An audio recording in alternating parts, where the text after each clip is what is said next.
Hello, my name is Richard Watkins. And I'm Jaylee. And today we're going to show you how to label your plate appropriately.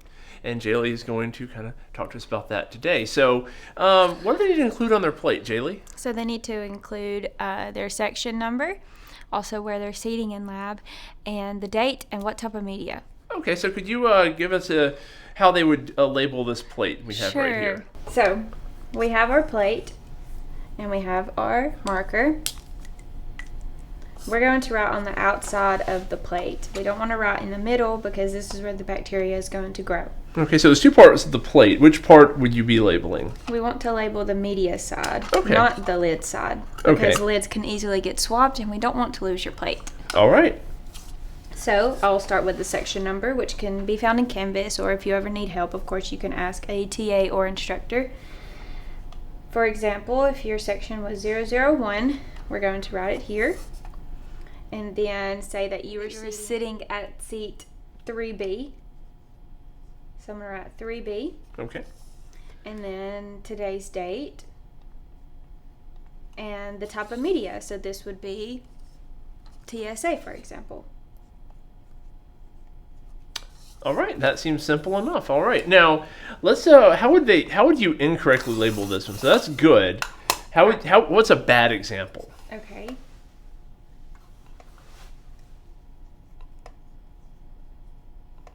Oh gosh, I wrote the wrong date. All right, or how about this one? Okay, I can do that one too.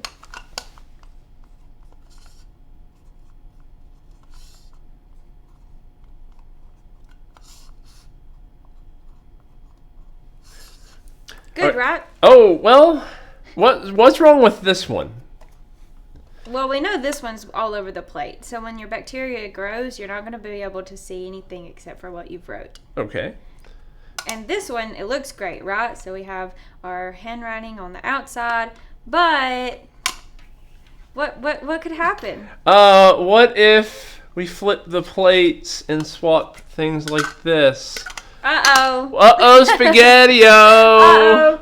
So we have a plate with no name on it because our information was not written on the media side. We want it on the media side, not the lid. No, the lid. The lid. The lid. The lid. The lid. The lid. The lid. The lid. The lid. The lid. Let's swap those back and write it on the media side. And also, you don't want to write your letters too big like this, because once again, you're going to crowd that space where your bacteria is supposed to be growing, and you just won't be able to see it well. So you want to write it in small letters or numbers. All right. Well, thank you for showing that to us, Jaylee. So what advantages does this have for, well, everyone, actually? Well, so since there are how many sections of lab? Oh, there can be up to 40 sections of lab. So 40 sections of lab with, say, 20 students each, all having multiple plates. That's going to wreak havoc, and not only on the students, but of course on the TAs who have to handle these plates.